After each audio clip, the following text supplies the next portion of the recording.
आज हम आपके समक्ष आपके साथ कुछ ऐसी बातें करेंगे जिससे आपके जीवन में बहुत बदलाव आ सकता है। स्वार्थ और सांसारिक उपभोग के कारण हमारे समाज में उपभोगवादी प्रवृत्तियां बहुत अधिक प्रचलित हो गई हैं।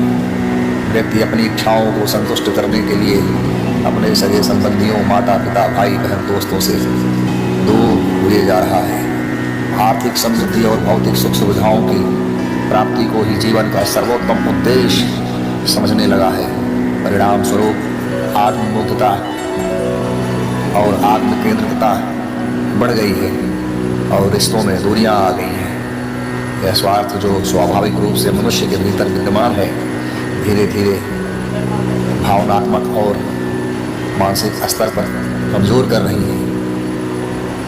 मनुष्य यह समझने में असफल है कि संबंधों की मूल्यवत्ता भौतिक सुख सुविधाओं से कहीं अधिक महत्वपूर्ण है।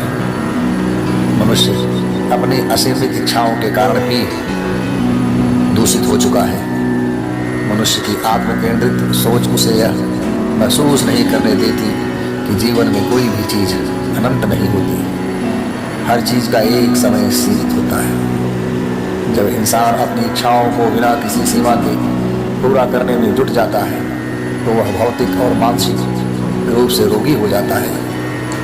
यह अनियमित भोग ही शरीर और मन दोनों को अत्यधिक तनावपूर्ण और कमजोर बना देता है।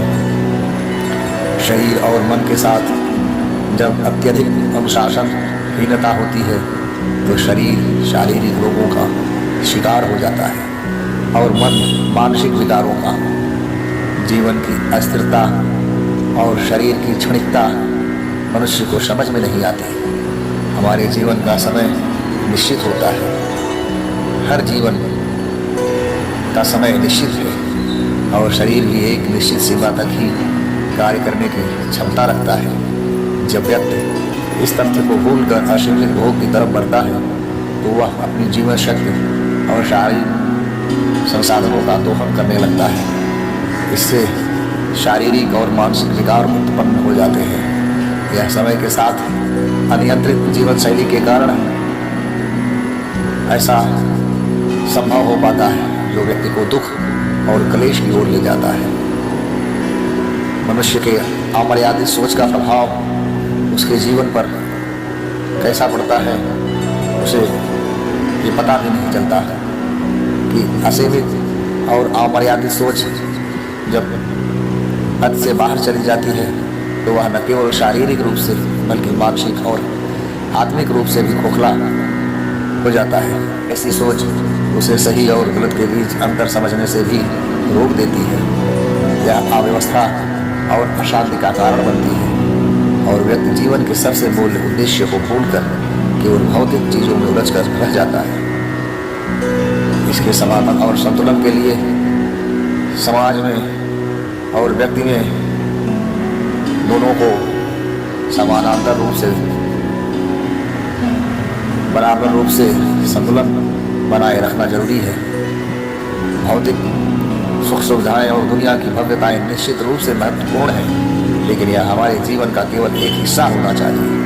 एक व्यक्ति को अपनी आत्मा की शांति और मानसिक संतुलन की दिशा में भी कदम बढ़ाने चाहिए। योग, ध्यान, साधना और आत्मज्ञान की ओर अग्रसर होने से व्यक्ति अपनी इच्छाओं और तृष्णाओं को नियंत्रित कर सकता है।